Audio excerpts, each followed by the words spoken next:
ones once again. Yeah, I've had a couple of weeks off. Completely my fault. But yeah, I'm back. I did what I said I wasn't going to do, which is wait for other people. But I now know, yeah, no matter what happens, if I'm doing this, I'm doing this. If other people are available, great. I let them reach out to me, but I'm not chasing nobody no more. So yeah, if that bothers you, then it is what it is. But from now on, it's probably just gonna be me for the foreseeable future.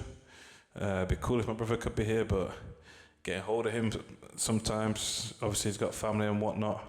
It's a little bit difficult. Obviously the dynamic's a little bit better if I've got somebody to bounce off of and try and trigger sometimes and have a laugh with, but it can work, it can still run without him. But yeah, allow myself to introduce myself. My name is H to the Izzo, V to the Izzy. For she's in my knees, in my arms, stay breezy. And I'm young Howie Fizz in the building once again. We're back in the world famous, ain't no local thing, in the world famous Jack's Barbers, Street Lane, Leeds. Get to know if you don't know. Yeah, coolest, sharpest barbers in the world. Look them up online, like I said plenty of times. I ain't holding your hand through this. You want to trim? Then come to them. They sorted your boy out. Man's gone for the chemo. You know, a ball chemo. Smooth head. And yeah, it's looking all right, man. For your boy. I was gonna film outside, but started to get a little bit cold and that. So yeah, we'll stay inside, keep warm. Not no long thing, like I say. It's just me, myself, and Irene, and a lot's gone down. A lot has happened. Yeah, where to begin is a tricky one, but I think we'll just start with England, the Euros 2024. It's been a crazy ride. We've played like garbage pretty much every game. Individual brilliance has saved us each and every single time, but somehow we've made it to the semi-finals. Yeah, the draw definitely rigged. We've had super fácil games, as they say in Espanol, super easy games. And yeah, we've just been getting away with absolute murder. All my Jude Bellingham slander before the tournament is 100% warranted. You've seen this guy play, you've seen all these guys play. I don't think any of them are that good, to be fair. I bigged up Saka on the last one that I did. I said, you know what? I've been downplaying this brother too much. But I'm harsher on my own players than I am on other teams. But yeah, Saka stepped up, man. All the IC3s have stepped up when they've needed to. So shout out to them for taking the penalties against them, Switzerland, sorry. And yeah, just having the bollocks to do it. That Harry Kane, mate, needs to be a serious discussion had about that guy. I don't know why he came off the other day. They're saying that he was injured, but this is a big man tournament. And when you're the leader, you're the captain, and you're asking to come off. Same with that fool Mbappe, man. These guys, man, they're not the warriors that I grew up watching. They're some soft youths, but I don't want to go too harsh on them because they do play a lot more football than what they used to back in the days. But when you're asking to come off in a big tournament, that's crazy to me. That could be your last chance, your last opportunity, and you're prepared to sacrifice it. I mean, in some ways, it could be seen as selfish or you're not 100% fit, but especially for Mbappe, if you know you're not 100%, then don't play at all. Don't give 50% and then complain about your nose hurting. Like you don't know that your nose already hurt before the game started. If that's the case, just ride it. No diddy. Just go to the end. But yeah, to ask to come off before penalties is wild.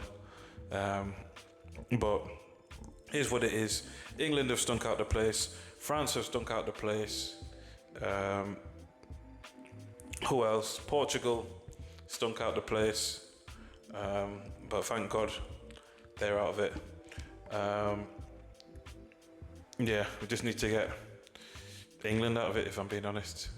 As mad as that sounds. Fair play to them for getting this far. And fair play to the brothers for carrying this team and getting us over the line. But, yeah, man, in my humble opinion, England as a nation don't deserve to win nothing, man. Because the same brothers that you was cussing out, a lot of these fans, doing all monkey jokes and racist comments and harassing these players, are the same ones that's getting you over the line each and every single time. So, yeah, it's mad. It's absolutely mad. Southgate, I'm not going to cuss him too much because we all know, yeah, he's not that guy. But like I said, these players are not that great. We've had a favourable draw. Yeah, and we've done better than what I predicted against some of these teams. Unlucky to Switzerland because I thought you played well. But in fact, nah, tell a lie, I didn't think you played that well the other day. I think you played well throughout the tournament, but you were just as bad as England the other day.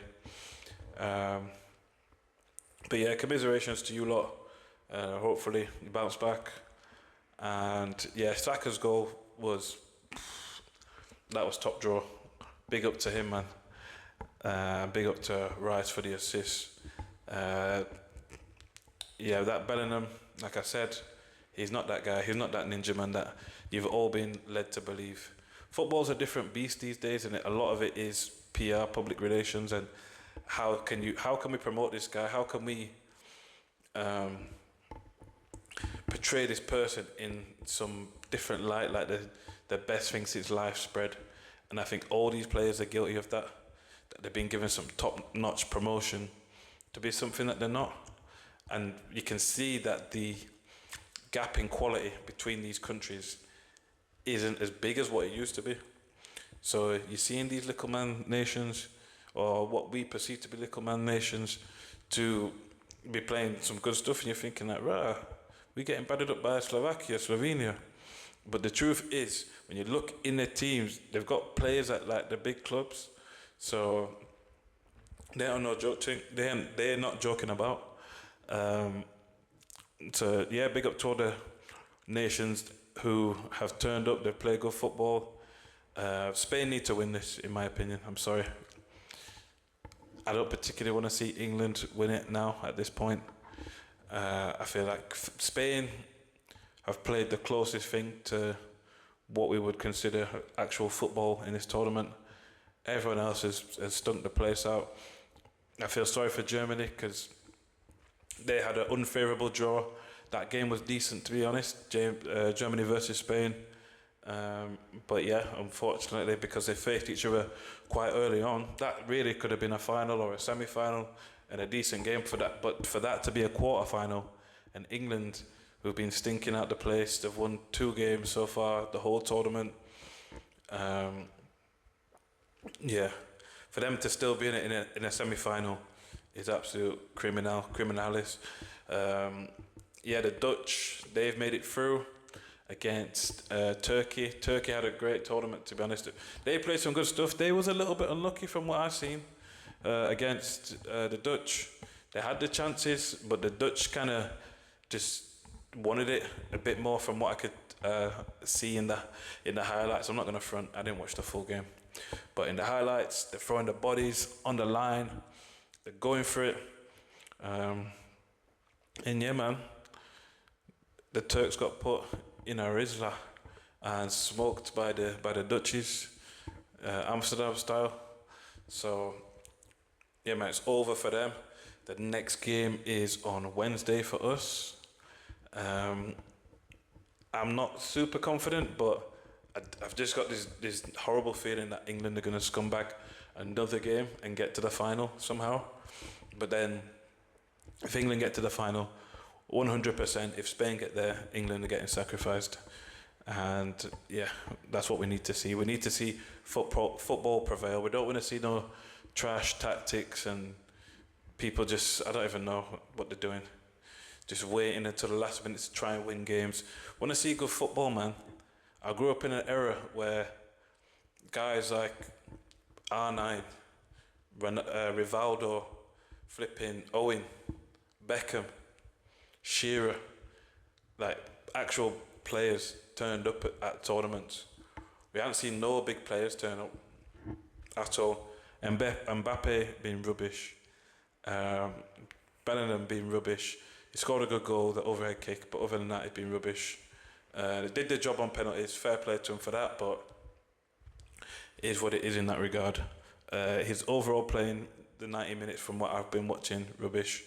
Foden, rubbish. Harry Kane, rubbish. And yeah, man, there's not been a lot to shout home about. In these tournaments, you normally get like an emerging talent or somebody you think, yeah, you know what, you're next up, and we haven't really seen that. Yeah, we've seen Lamal from Spain. He's turned up. I want him to score, to be honest. I need him to score because I think that'd be the icing on the cake for him. The guy from Turkey, the young guy at Madrid, he's been great, to be honest. And yeah, I think he even set up a goal. We set up the goal that they scored the other day with a beautiful cross, and I think he's got a bright future. But other than that, these guys, though, we already knew about them. It's not like somebody's come through and like totally surprised us.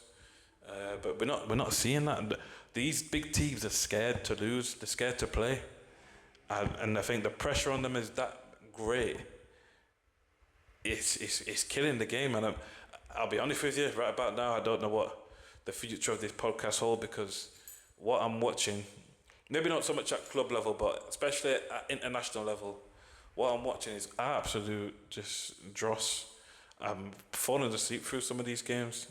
The quality of the attacking play isn't there. Like, people bigging up France for not conceding goals and stuff like that, but at the opposite end, they're not doing nothing. What's happening? Like, where's the attacking play gone? And the defending isn't anything special, I wouldn't say. It's just that we're not seeing great attacking. Like, big up the defenders, big up Saliba. He's had a good tournament, but nobody's tried doing nothing.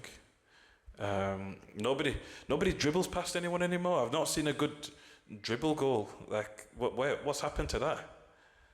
People scared to lose the ball, so they don't want to dribble past nobody. Everything's like precise, calculated movements. It's so predictable. But in terms of winning games, the way that it's been set up is effective, and it works. It's the Pep way of playing. Everybody wants to be like Pep, and it's killing the beautiful game, and it's turning into AI football, man. Like, everyone's a robot. Everyone's got a role to play, and yeah, everyone's replaceable. It's like watching a well-oiled machine. You can take somebody out of the team, and it makes zero difference. You're not thinking, oh, we're missing this guy's crosses or this guy's runs or his dribbling ability. Like, everyone plays the same way. It's really sad to watch. If you're enjoying this, then power to you, but I'm really not. International football is taking a nosedive. Even just off topic slightly, Brazil, what's going on over there? I grew up, I know it's going to sound like old ninja syndrome, but it is a case of that. And what I grew up watching over there, they used to create ballers on a weekly basis. The defenders were excellent growing up, but they went through phases or even patches where the defenders weren't great, but the attackers were that good. They could still carry them through games, and yeah, they still have a good account of themselves. They played against Uruguay for 90 minutes. I don't know how long Uruguay had 10 men, but yeah, they went down to 10 men. Brazil are only managing 3 shots on goal in 90 minutes against 10 men. Like, what the heck is that about? When the Brazilians not know how to shoot, that's wild to me. And then when Ronaldinho's coming out and cussing them and saying that they're trash and this is the worst Brazil side, it's hard to disagree with him. Like, none of those guys are that great. Like, I think Vinny's Okay, but it's only just this season that he started to come into his own where you could say, you know what, on a consistent basis, you're a baller. Other than that, Rodrigo is nice on occasions, but I wouldn't say he's consistently somebody that you'd look to win you a game. And then other than that, the rest of the team's a myth. The midfield ain't great. Yeah, there's Brazil. I don't know what is going on, but yeah. In fact, if I'm being real, this has been going on for a hot minute because they had guys like Neymar carrying them for a while, and they had some awful players. The second they took Neymar out of the team or he got injured, and they got battered up by Germany 7-1. That's how bad Brazil have gotten. Obviously, they've steadied the ship a little bit, but Neymar carried them for a very long time, and the disrespect that I'm hearing on his name is wild. I had one of my boys try to tell me that Prime Hazard is better than Prime Neymar, which is not true at all. Hazard, very good player in his prime, as much as I hate to admit it because he's Chelsea. And yeah, he was top-notch player, but people need to understand MSN is, in my lifetime, the greatest attacking front three.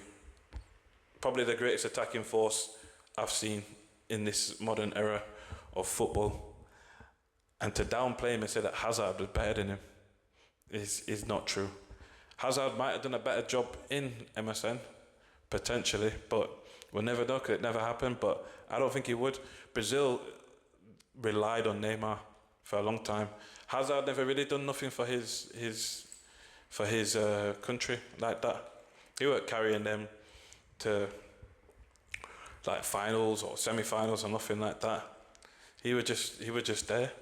Whereas Neymar was the guy carrying trash players, guys like Fred and flipping whoever else, Anderson and Joe and Alano and stuff like that, and making those guys look half decent. He's had guys like Kevin De Bruyne, Lukaku, Vertonghen, Vermaelen. He played with actual good players. So yeah, when it was getting far in competitions, it weren't down to Hazard necessarily. It was due to the fact that they had a golden generation.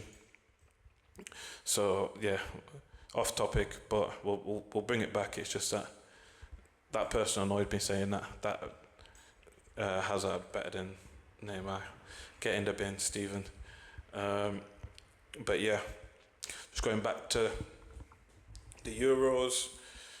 So it's England versus the Dutch, and then it's Spain versus France. Hopefully France get knocked out as well because they've been awful, and yeah, they just need to go home. And yeah, hopefully, like I said, vamos España, and yeah, we need Spain to win it.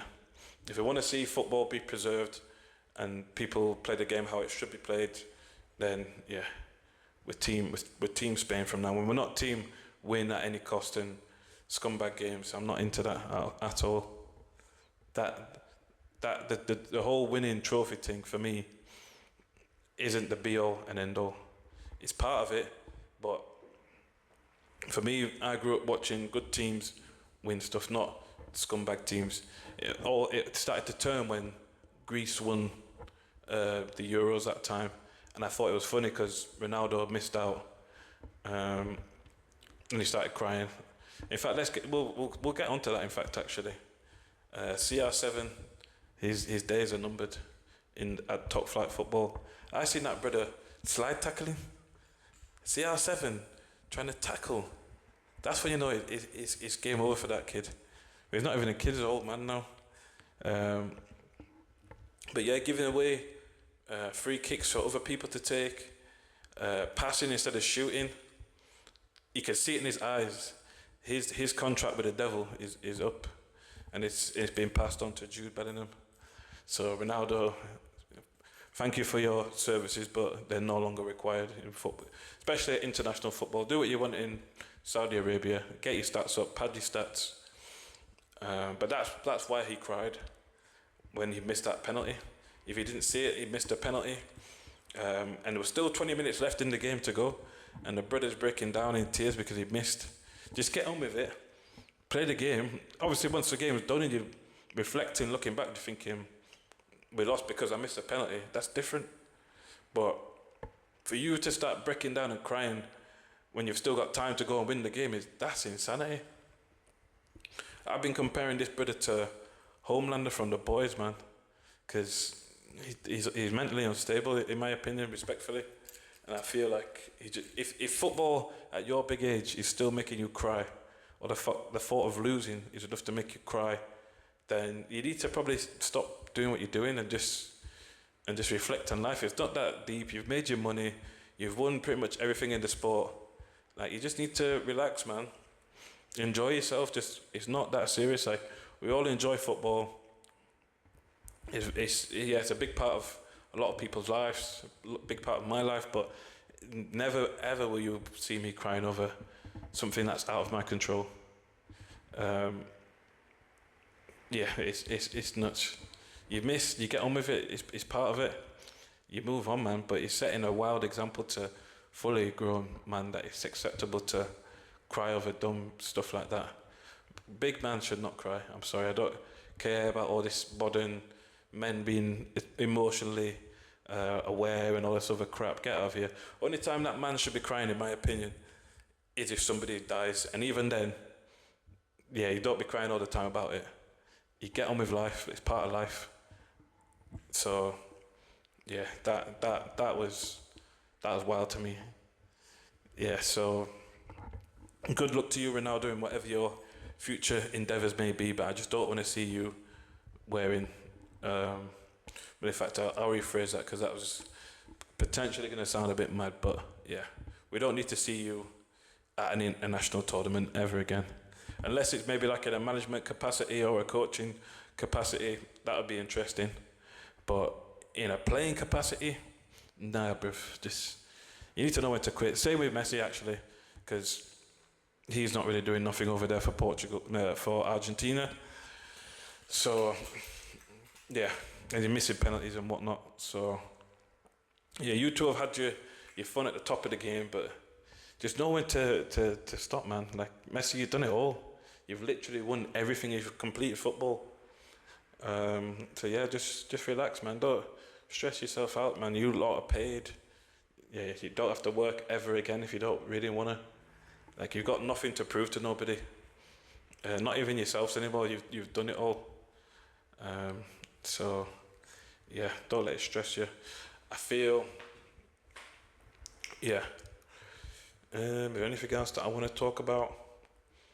At the moment, I don't really think there's nothing else that I want to talk about other than there is something else I could talk about, but I don't know if I can be bothered.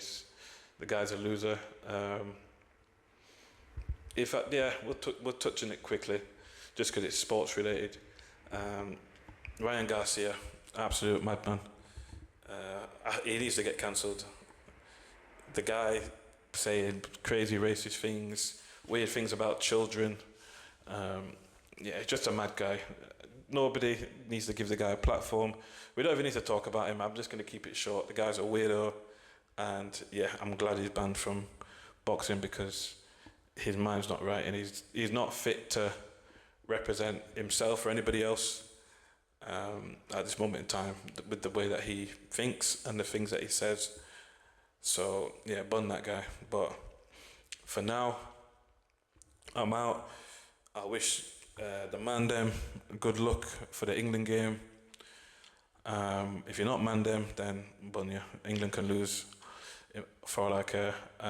But yeah, we'll see what happens Wednesday. Hopefully, I'll do a reaction to the aftermath of that. Shout out Dr. Dre, Eminem, all them, man. Aftermath Entertainment. But yeah, I'm gonna keep going. It's been a pleasure rocking with you, and yeah, nice to just get some thoughts off my chest, man. But peace, love, blessings. Have a good week, whatever you do, and yeah, we'll keep it moving.